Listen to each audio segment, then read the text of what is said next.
Selamat pagi, saudara-saudara sekalian.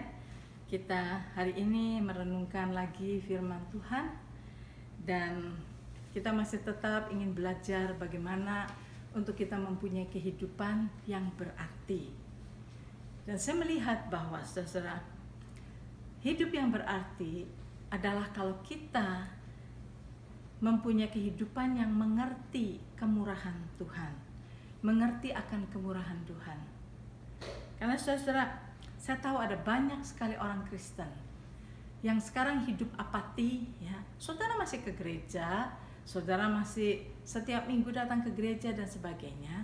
Tetapi saya tahu ada beberapa saudara atau mungkin banyak saudara-saudara yang dulu pernah rajin sekali melayani Tuhan, melakukan ini, coba melakukan segala yang terbaik buat Tuhan. Dan kemudian saudara kecewa, atau saudara disalahkan, atau saudara merasa gagal. Saudara coba melakukan hal yang terbaik, tapi saudara ditegur orang, dikritik orang, dan sebagainya. Akhirnya saudara merasa percuma dah. Dan saudara sejak itu mungkin kehidupan saudara mulai tidak mau lagi aktif-aktif, tidak lagi mau melayani Tuhan. Ya, yang penting saya ke gereja setiap minggu, ya. Buat apa melayani Tuhan juga seringkali orang tidak puas, orang marah dan sebagainya, saya disalahkan, ditegur, dan akhirnya saudara menjadi apati. Dan saudara hanya menjadi pengunjung gereja saja. Dan saudara tidak mempunyai semangat untuk melayani Tuhan lagi. Saudara, banyak orang yang mengalami seperti itu. Dan saudara, di dalam perjalanan kita mengikuti Tuhan, banyak orang yang mengalami seperti itu. Jadi kalau saudara merasa kalau saya itu seperti itu, jangan merasa bahwa saudara kalah. No, saudara-saudara. Kita semua sedang diproses oleh Tuhan. Dan setiap orang akan mengalami kekecewaan, akan mengalami kegagalan, akan mengalami semuanya itu. Tetapi kita jangan putus asa, saudara-saudara. Jangan merasa kecewa terhadap diri sendiri. Mari kita melihat dari pandangan Tuhan. Kita melihat kemurahan Tuhan. Saudara, Tuhan kita adalah Tuhan yang dikatakan the God of a second chance, a third chance, a fourth chance. Jadi Tuhan yang memberikan pada kita, kalaupun kita salah, kalaupun kita tidak sukses, Tuhan memberikan kepada kita kesempatan yang kedua, kesempatan yang ketiga, kesempatan yang keempat, terus saudara. Tuhan tidak pernah putus asa terhadap kita. Sebab itu kita jangan putus asa kepada diri kita sendiri. Nah saudara, mari kita melihat suatu kejadian di Alkitab, ya. Di Alkitab di Markus pasal yang ke-16. Markus pasal yang ke-16, di situ diceritakan mengenai pada waktu Tuhan Yesus setelah mati di kayu salib dan dikubur. Pada hari yang ketiga ada 3 wanita, Maria Magdalena, Maria ibu Yakobus, dan satu lagi Salome. Mereka bertiga berjalan ke kubur Yesus pagi-pagi sekali, dan mereka membawa rempah-rempah karena mereka mau menaruh rempah-rempah itu pada tubuh Yesus. Mereka mengasihi Yesus.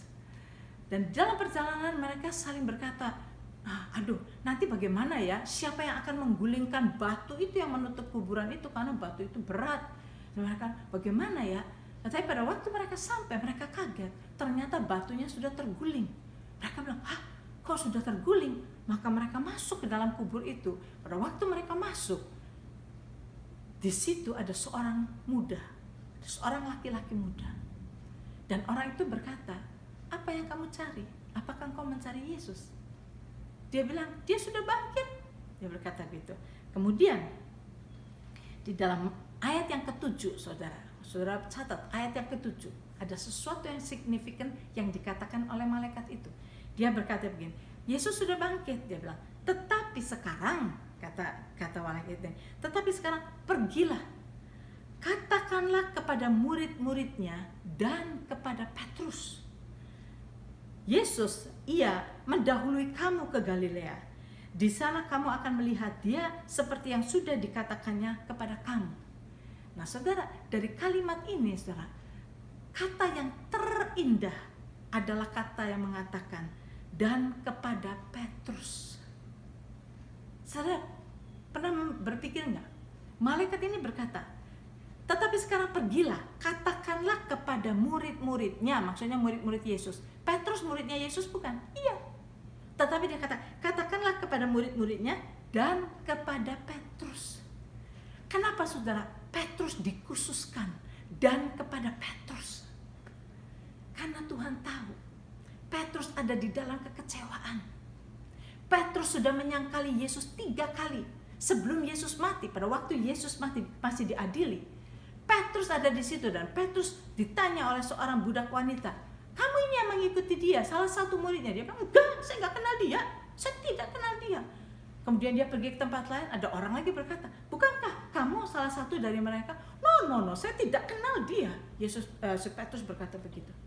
Dan kemudian dia pergi ke tempat lain lagi dan di situ ada orang lagi yang mengatakan, iya, kamu tuh salah seorang dari mereka. Di situ Petrus sampai swearing dan kemudian Petrus berkata, aku tidak kenal dia. Pada saat Petrus mengatakan begitu, Yesus menoleh kepada Petrus. Petrus melihat wajah Yesus, kaget. Dia teringat kepada perkataan Yesus yang mengatakan, Petrus, sebelum ayam berkokok 2 kali, kamu sudah menyangkali aku 3 kali. Dan kata-kata itu terngiang pada Petrus. Petrus menangis pada saat itu juga, menyesali kesalahannya. Dia menangis, kok dia tidak bisa berani mengakui bahwa dia adalah salah satu murid Yesus. Dia tidak berani untuk ikut serta di dalam penderitaan Yesus. Saudara, Petrus kecewa kepada dirinya sendiri. Suatu kesalahan yang dia merasa bahwa dia tidak bisa mengampuni dirinya sendiri. Dia menangis pada saat itu, saudara. Nah, saudara lihat di sini.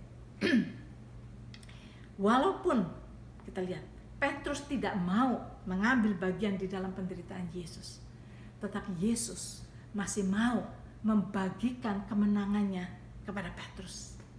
Ingin Petrus mengalami kemenangan Yesus buat kemenangan Petrus juga. Sebab itu Tuhan menyuruh malaikat itu, katanya, sekarang pergilah, katakanlah kepada murid-muridnya dan kepada Petrus. Petrus dikhususkan. Dengan kata lain Tuhan berkata, it doesn't matter. Petrus sudah menyangkali dia 3 kali. Petrus sudah boleh dibilang mengkhianati dia. Tapi Tuhan tetap mengikut sertakan Petrus. Karena kasih itu demikian, saudara. Kasih Tuhan itu seperti itu.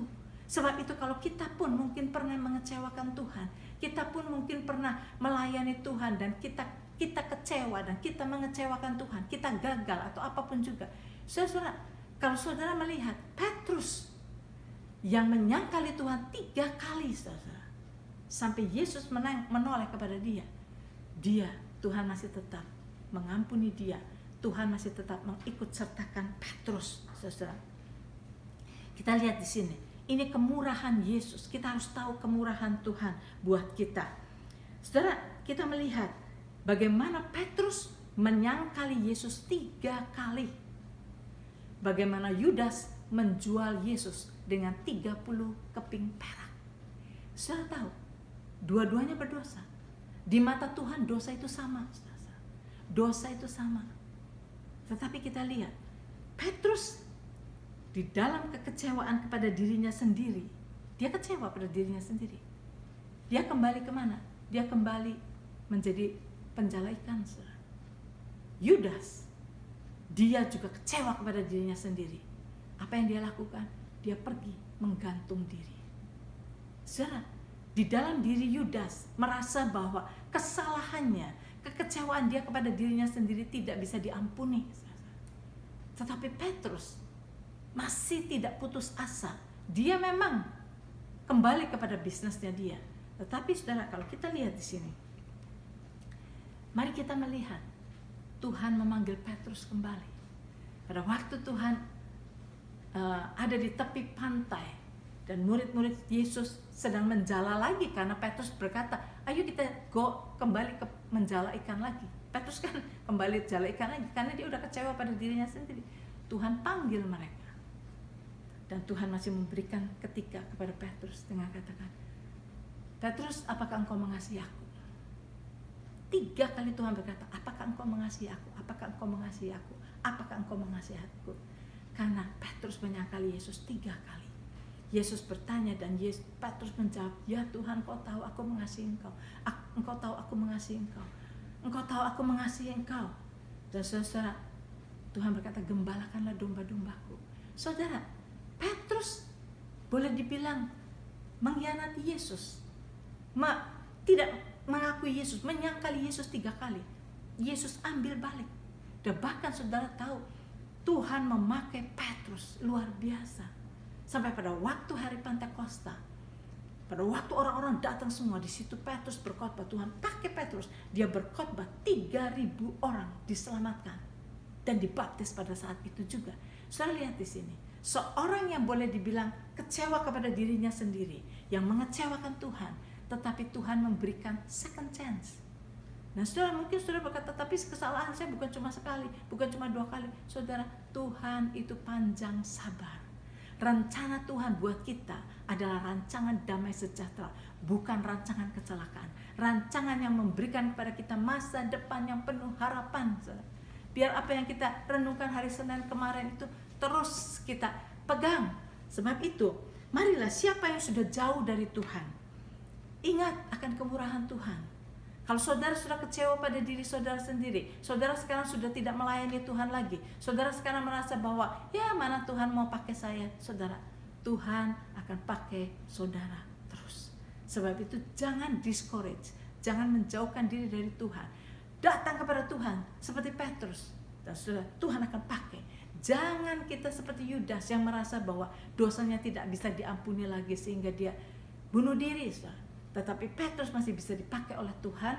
Demikian juga kita semua. Apapun kekecewaan kita, apapun kegagalan kita, Tuhan masih mau pakai kita. Sebab itu datang pelajari kemurahan Tuhan. Siapa Tuhan kita? Kasih adanya. Dan dia ingin mempunyai rencana yang besar buat kita. Sampai di sini dulu. Saudara bisa baca Markus 16 ayat yang ke-7. Tuhan mengkhususkan Petrus. Dan kita bisa melihat dari situ kemurahan Tuhan buat Petrus, juga kemurahan Tuhan buat kita. Saya mau saudara sendiri semua bangkit lagi, layani Tuhan lagi dengan berkobar-kobar, dan nama Tuhan dipermuliakan.